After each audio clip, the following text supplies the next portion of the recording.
نحمده ونصلي ونسلم على رسوله الكريم أما بعد فأعوذ بالله من الشيطان الرجيم بسم الله الرحمن الرحيم فجزاهم بما صبروا جنة وحريرا. وقال الله تعالى في مقام آخر أولئك يجزون الغرفة بما صبروا ويلقون فيها تحية وسلاما. وقال الله تعالى في مقام آخر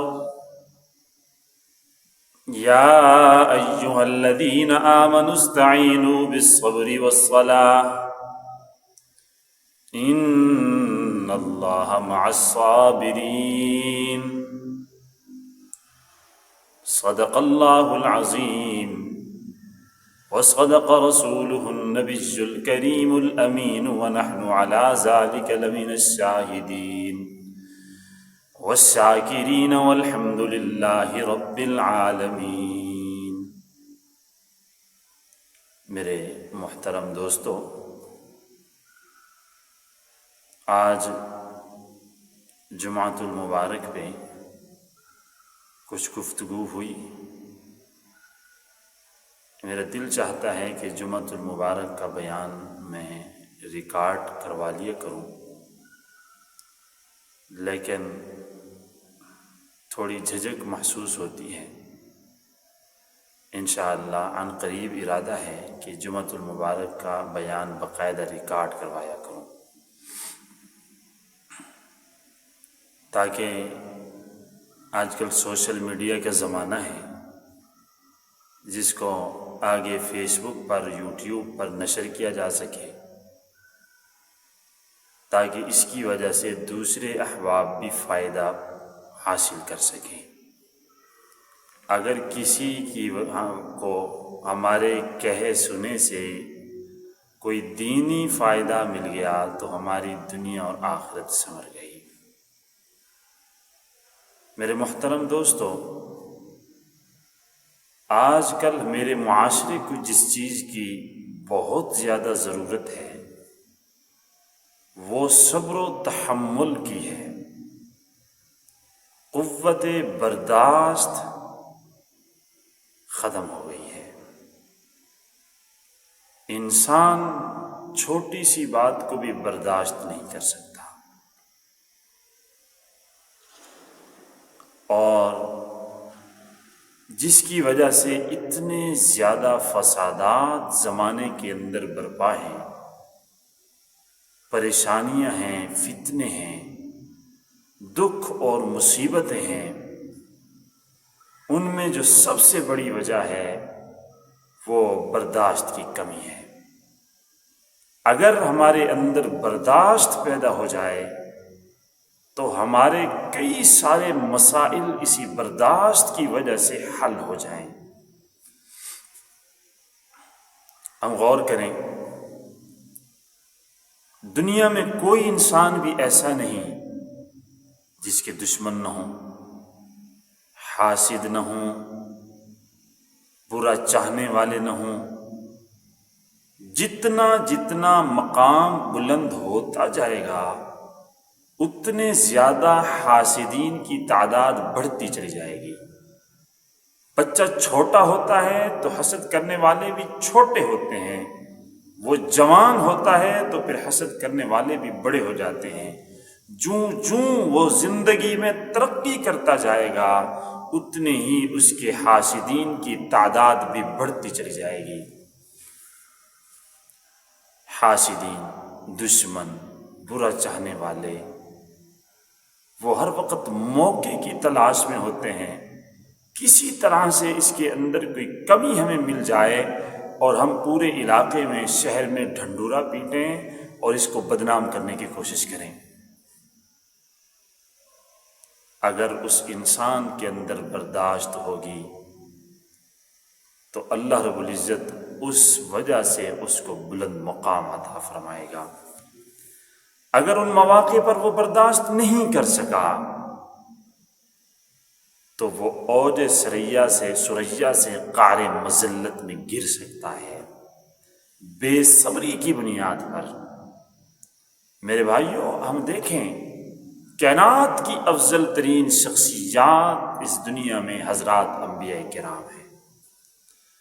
ان کے ہم صبر کو دیکھیں، کتنی مصیبتیں ان کے اوپر آئیں اور کس طرح انہوں نے صبر کر کے دکھایا۔ سیدنا ایوب علیہ السلام کی زندگی کو پڑھیں، اللہ نے قرآن میں بھی ان کا تذکرہ فرمایا ہے۔ 18 سال تک سخت آزمائشوں میں سیدنا ایوب علیہ السلام گزرے۔ کس طرح؟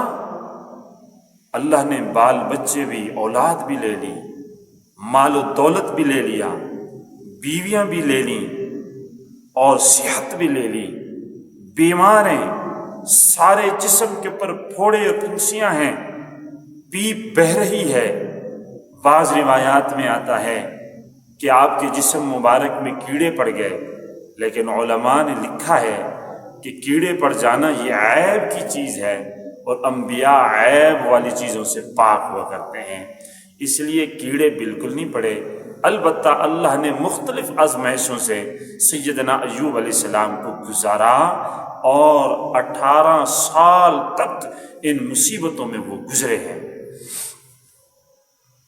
لیکن سیدنا ایوب علیہ السلام نے صبر کر کے دکھایا، حتیٰ کہ 18 سال کے بعد اللہ کو بھی فرمانا پڑا انا وجدناہ صابرا، ہم نے تو ایوب کو صابر پایا، صبر کرنے والا پایا۔ نعم العبد، ہمارا تو بڑا اچھا بندہ ہے۔ میرے دوستو، آج کے معاشرے میں ماں کہتی ہے میرا بیٹا بڑا اچھا ہے، باپ کہتا ہے میرا بیٹا بڑا لائق ہے، تابعدار ہے، استاذ اپنے شاگرد کی تعریف کرتا ہے کہ یہ میرا شاگرد لائق اور فرمان بردار ہے، اور دفتر کا باس افسر اپنے ملازم کی تعریف کرتا ہے، حاضر باز ہے، وقت کی پابندی کرتا ہے۔ یہ تو دنیا والے تعریف کرتے ہیں۔ کبھی حکومتیں حسن کارکردگی پہ کوئی ایوارڈ دے دیتی ہیں تو وہ بندہ بھولے نہیں سماتا، لیکن قربان جائیے سیدنا ایوب علیہ السلام پر کہ اللہ کریم نے حضرت ایوب علیہ السلام کو جو حسن کارکردگی پہ جو اعزازی ایوارڈ نصیب فرمایا، انا وجدناہ صابرا، ہم نے ایوب کو صبر کرنے والا پایا۔ نعم العبد، ہمارا کتنا اچھا بندہ تھا، انہ اواب، وہ تو رب کی طرف رجوع کرنے والا تھا۔ اللہ نے یہ ایوارڈ، یہ حسن کارکردگی پر ان کو یہ اعزاز کیوں نصیب فرمایا؟ وجہ یہ تھی صبر کرنے والے تھے۔ میرے دوستوں، جناب رسول اللہ صلی اللہ علیہ وسلم کی زندگی مبارک کو دیکھیے، آپ کے اوپر کتنی مصیبتیں آئیں، کتنی پریشانیاں آئیں۔ پیدا ہوئے تو باپ کا سایہ پیدا ہونے سے پہلے، اس دنیا میں آنے سے پہلے سر سے اٹھ گیا۔ 6 سال کی عمر میں ماں چلی گئی، 8 سال کی عمر میں دادا جو محبت کرنے والا تھا اللہ نے وہ لے لیا، بہن کوئی نہیں اور بھائی کوئی نہیں، اکیلے ہیں۔ اللہ نہ ماں نہ باپ نہ دادا، چچا تربیت کرنے والا، اللہ نے چچا کو بھی لے لیا، اور پھر ساری دنیا کے کافر حضور اکرم صلی اللہ علیہ وسلم کو ستانے کے درپے ہیں۔ وہی محبوب پیغمبر ہیں جن سے جیسا حسن و جمال والا، کمال والا نہ اس دنیا میں کبھی نہ کوئی انسان آیا ہے، نہ مستقبل میں نہ کوئی ایسا انسان آئے گا۔ لیکن دیکھیے اللہ نے اپنے پیغمبر کو آزمایا کیسے ہے، کتنی آزمائشوں سے اپنے محبوب پیغمبر کو گزارا۔ وہ محبوب پیغمبر ہے جس کو اللہ مخاطب کر کے فرماتے ہیں لولاک لما خلقت الافلاک، اے محبوب پیغمبر اگر ہم آپ کو پیدا نہ کرتے، اگر آپ نہ ہوتے تو ہم اس کائنات کو ہی پیدا نہ کرتے۔ اس محبوب پیغمبر کو اللہ نے اتنی آزمائشوں سے گزارا ہے۔ آپ دیکھیں وہی محبوب پیغمبر ہیں کن کن حربوں کو استعمال کر کے مشرکین مکہ نے میرے محبوب کو نہیں ستایا، کہ کون کون سے طریقے ایجاد کر کے میرے محبوب صلی اللہ علیہ وسلم کو مشرکین مکہ نے تکلیف نہیں پہنچائی، ایذا نہیں پہنچائی، آپ کو دکھ نہیں پہنچایا، نت نئے نئے طریقے تلاش کر کے حضور کو ستانے کی کوشش کی، لیکن میرا محبوب جتنا وہ ستاتے تھے میرے محبوب کا صبر اتنا زیادہ بڑھ جاتا تھا۔ پھر اللہ نے اس صبر کی بنیاد پر ہی تو میرے محبوب کو اتنا بلند مقام عطا فرما دیا۔ ایک وقت وہ آیا، وہی دشمن سامنے سر جھکا کے میرے محبوب کے سامنے کھڑے ہوئے تھے۔ اللہ نے دشمنوں کو سامنے سر جھکا کے کھڑا کیوں کیا؟ کیونکہ میرے محبوب نے صبر کیا تھا۔ پھر وہی مشرکین مکہ سر جھکا کے شرمندگی کے ساتھ کھڑے تھے، اس ڈر کے ساتھ فتح مکہ کے موقع پر کھڑے تھے کہ ابھی محمد الرسول اللہ حکم فرمائیں گے اور ہماری گردنیں اڑا دی جائیں گی۔ لیکن اللہ کے محبوب صلی اللہ علیہ وسلم کا صبر دیکھیے، فرمانے لگے لا تثریب علیکم اليوم یغفر اللہ لکم، آج تمہاری کوئی پکڑ نہیں، تمہیں آج کوئی سزا نہیں دی جائے گی، آج تمہارے اوپر ہمارا کوئی گلہ نہیں، یغفر اللہ لکم، اللہ تمہاری مغفرت کر دے۔ سب نے کلمہ پڑھا، اسلام قبول کر لیا۔ میرے دوستو، محبوب صلی اللہ علیہ وسلم کی زندگی سے ہمیں صبر ملتا ہے۔ امت کو چاہیے اپنے محبوب پیغمبر کی زندگی کو پڑھیں اور پھر اپنی زندگی کی مشکلات پر محبوب صلی اللہ علیہ وسلم کی زندگی پر عمل کرتے ہوئے صبر و تحمل کا مظاہرہ کریں۔ کون کون سے طریقوں سے میرے محبوب کو ستایا نہیں گیا، لیکن صبر کا پہاڑ بن کر میرے محبوب صلی اللہ علیہ وسلم دکھائی دیے۔ دوستو، اسی طرح حضرات صحابہ کرام رضوان اللہ علیہم اجمعین کی زندگی کو پڑھیں۔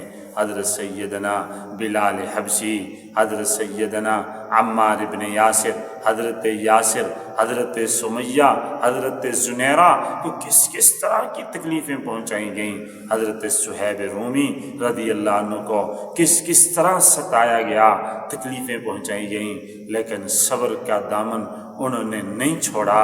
میرے دوست، آج اگر ہم بھی اگر کچھ چاہتے ہیں، بلند مقام چاہتے ہیں، تو اپنے دشمنوں کی دشمنی پر صبر کا مظاہرہ کریں۔ اللہ ویسے ہی دشمنوں کو آپ کے سامنے سر جھکا کے کھڑا کریں گے جس طرح جناب رسول اللہ صلی اللہ علیہ وسلم کے سامنے مشرکین مکہ سر جھکا کے ندامت اور شرمندگی کے ساتھ کھڑے تھے۔ جی ہاں، محبوب علیہ السلام نے اپنے چچا حضرت حمزہ کے قاتل وحشی ابن حرب کو بھی معاف کر دیا تھا۔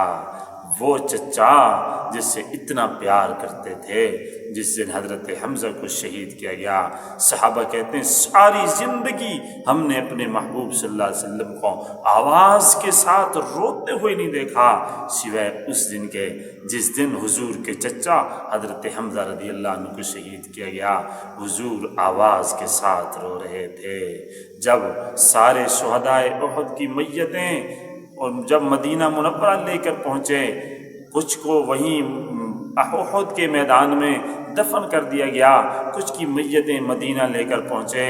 کتابوں میں یہ بات لکھی ہے کہ مدینہ کی عورتیں نکل کے باہر رو رہی تھیں۔ جب عورتوں کے رونے کو میرے محبوب نے سنا تو حضور پھر رو پڑے، ہے میرا چچا، آج تو میرے چچا پہ رونے والی بھی کوئی نہیں۔ آپ کے تقریباً سارے رشتہ دار مکہ مکرمہ میں تھے۔ حضرت حمزہ کی ایک بہن حضرت صفیہ رضی اللہ عنہا صرف مدینہ منورہ میں تھیں، وہ تشریف بھی لائی تھیں، لیکن انہوں نے صبر کا مظاہرہ کیا تھا۔ میرے محبوب علیہ السلام کو حضرت حمزہ رضی اللہ عنہ کی شہادت پہ اتنا زیادہ دکھ ہوا، لیکن وہی قاتل وحشی ابن حرب جب میرے محبوب کی خدمت میں حاضر ہوتا ہے، کلمہ پڑھنے کی درخواست کرتا ہے، میرے محبوب صلی اللہ علیہ وسلم اس کے اسلام کو قبول فرما لیتے ہیں اور اس کی ساری غلطی کو معاف فرما دیتے ہیں۔ ان واقعات سے ہمیں حضور صلی اللہ علیہ وسلم کی صبر و تحمل کا علم ہوتا ہے۔ ہم بھی اپنی زندگی میں اپنے دشمنوں کو معاف کریں، صبر و تحمل کا مظاہرہ کریں۔ امام اعظم ابو حنیفہ رحمۃ اللہ علیہ کے بارے میں پڑھ رہا تھا، ایک مرتبہ امام صاحب ایک بستی میں جا رہے تھے، راستے میں حسد کرنے والا ایک دشمن مل گیا کہ اور اس نے رک کے حضرت امام اعظم ابو حنیفہ رحمہ اللہ کو گالیاں دینی شروع کر دیں۔ امام صاحب چلتے رہے، وہ بھی ساتھ چل پڑا، گالیاں دیتا رہا، خاموشی کے ساتھ امام صاحب اس کی گالیوں کو سنتے رہے، حتیٰ کہ بستی کے قریب پہنچ گئے تو امام اعظم ابو حنیفہ رحمہ اللہ رک گئے۔ وہ کہنے لگا رک کیوں گئے؟ کہنے لگے جو گالیاں تو نے دینی ہیں مجھے یہیں پہ گالیاں دے دو کہ ابھی ہم بستی میں داخل ہوں گے، بستی میں میرے شاگرد ہیں، اگر تمہاری اس طرح کی باتیں اور گالیاں انہوں نے سن لی تو وہ تجھے ستائیں گے، تیری پٹائی کریں گے، اس لیے میں نہیں چاہتا کہ کوئی تیری پٹائی کرے۔ تو وہ وہیں رک کے اس نے گالیاں دینی مسلسل شروع کر دیں۔ امام صاحب خاموشی سے سنتے رہے، حتیٰ کہ گالیاں دے دے کے وہ تھک گیا۔ امام صاحب نے فرمایا اب تیری بات مکمل ہو گئی، اب میری بات بھی سنو۔ کہنے لگے فرمائیے آپ کیا کہتے ہیں؟ امام صاحب رحمۃ اللہ علیہ نے فرمایا کہ تجھے پتہ ہے اس بستی کے اندر میرے سینکڑوں کی تعداد میں شاگرد ہیں، اگر میں ان کو بتا دوں تو وہ تجھے نہیں چھوڑیں گے، تیری پٹائی کریں گے، لیکن سن لے میں ان کو نہیں بتاؤں گا۔ تجھے یہ بھی پتہ ہونا چاہیے وقت کا بادشاہ میرا دوست ہے، اگر میں اس کو بتا دوں کہ اس بندے نے مجھے گالیاں دی ہیں، مجھے تکلیف پہنچائی ہے، تو وقت کا بادشاہ تجھے جیل میں ڈال دے گا، تجھے کوڑے لگوائے گا، تجھے لتر لگوائے گا، لیکن سن لے میں اس کو بھی نہیں بتاؤں گا۔ کل قیامت کا دن ہوگا، میں اللہ کے سامنے تیری شکایت کر سکتا ہوں، تو تیری گالیوں کی وجہ سے بدلے میں مجھے تیری کی ہوئی نیکیاں مجھے دے دی جائیں گی، لیکن میدان محشر میں اللہ کے دربار میں بھی تیری شکایت نہیں کروں گا۔ آگے بھی سن لو، اگر اللہ نے فضل فرما دیا، مجھے جنت میں داخل کرنے کا حکم فرما دیا، تو سن لے اکیلا میں تیرے بغیر جنت میں نہیں جاؤں گا، بلکہ تجھے بھی اپنے ساتھ جنت میں لے جاؤں گا۔ اللہ جب یہ بات سنی، اس حضرت امام اعظم حنیفہ رحمہ اللہ کو گالیاں دینے والے نوجوان نے فوراً حضرت کے قدموں پہ گر پڑا، حضرت مجھے معاف کر دیجئے، مجھے تو احساس ہی نہیں تھا کہ آپ اتنے حسن اخلاق والے ہیں، اتنے اچھے اخلاق والے ہیں، اپنے دشمنوں کے ساتھ اتنا اچھا رویہ اور سلوک رکھنے والے ہیں، حضرت مجھے معاف بھی فرما دیجئے، آج کے بعد مجھے بھی اپنے غلاموں میں شامل فرما دیجئے۔ جی ہاں، ان حضرات کی زندگی پڑھ کے ہمیں یہ محسوس ہوتا ہے کہ وہ لوگ اپنے دشمنوں کے ساتھ کیسا معاملہ کرتے تھے، کیسے حسن سلوک کے ساتھ پیش آتے تھے۔ آج میں اور تم ہیں کہ اگر ہمیں کوئی گالی دے دے تو ہم مارنے پہ آ جاتے ہیں، ہم تو اینٹ کا جواب پتھر کے ساتھ دینے کے لیے تیار ہو جاتے ہیں۔ نہیں میرے بھائی، اگر ہم نے اس دنیا میں رہنا ہے، کامیابی چاہنی ہے، تو پھر صبر و تحمل کا مظاہرہ کرنا ہوگا۔ اگر ترقی چاہنی ہے تو صبر کا معاملہ کرنا ہوگا، برداشت کرنا ہوگی، پھر دیکھنا اللہ کریم تجھے کیسے پھل پھول لگاتا ہے، تجھے کیسے ترقیات سے نوازتا ہے، تیری عقل حیران ہو جائے گی، اللہ تیرے اوپر اتنی رحمتیں برسائے گا۔ اس لیے میرا آج کا یہ پیغام ہے، میں بھی صبر کا مظاہرہ کروں، آپ بھی صبر اور تحمل برداشت کا مظاہرہ کریں۔ حضرت عمر بن عبدالعزیز رحمۃ اللہ علیہ کو کسی نے گالی دے دی، حضرت عمر بن عبدالعزیز رحمہ اللہ اس کو فرمانے لگے اگر قیامت کا دن نہ ہوتا تو تجھے میں بہترین جواب دیتا، لیکن میرے اللہ نے بدلے کے لیے قیامت کا دن رکھا ہے، اس لیے دنیا میں تجھے کچھ بھی نہیں کہتا۔ اللہ اکبر۔ امام اعظم ابو حنیفہ رحمۃ اللہ علیہ کے بارے میں نے ایک واقعہ اور بھی پڑھا ہے، وہ میں آپ کو سنا دیتا ہوں۔ کسی نے امام صاحب کو بھرے بازار میں گالیاں دی، حضرت امام اعظم حنیفہ رحمہ اللہ کی پیٹھ پیچھے غیبت کی۔ امام صاحب کو جب علم ہوا گھر تشریف لائے، کپڑے، کچھ سونا چاندی، درہم دنانیر، کچھ کھانے پینے کا راشن اکٹھا کیا، گٹھڑی باندھی، سر کے اوپر رکھی اور اس آدمی کے گھر کی طرف چل دیے۔ دروازہ کھٹکھٹایا، اس نے دروازہ کھولا، سامنے امام اعظم حنیفہ رحمہ اللہ کھڑے ہوئے تھے۔ ڈر گیا، آج میں نے بھرے بازار میں گالیاں دی ہیں، امام صاحب مجھ سے بدلہ لینے کے لیے آئے ہوں گے۔ لیکن حضرت امام صاحب رحمہ اللہ نے فرمایا، اے میرے بھائی، میں آپ کو یہ تحفہ دینے کے لیے آیا ہوں۔ امام صاحب، میں نے تو آج آپ کو گالیاں دیں اور آپ اس کو مجھے تحفہ دینے کے لیے تشریف لے آئے، کیا بات ہے؟ فرمانے لگے، تو نے میری غیبت کی تو تو نے اپنی نیکیاں مجھے دے دیں، تو نے میری غیبت کر کے مجھے گالیاں دے کے اتنی قیمتی چیز اپنی نیکیاں مجھے دے دی ہیں، تو میرا بھی تو حق بنتا ہے۔ حل جزاء الاحسان الا الاحسان، احسان کا بدلہ احسان ہوتا ہے۔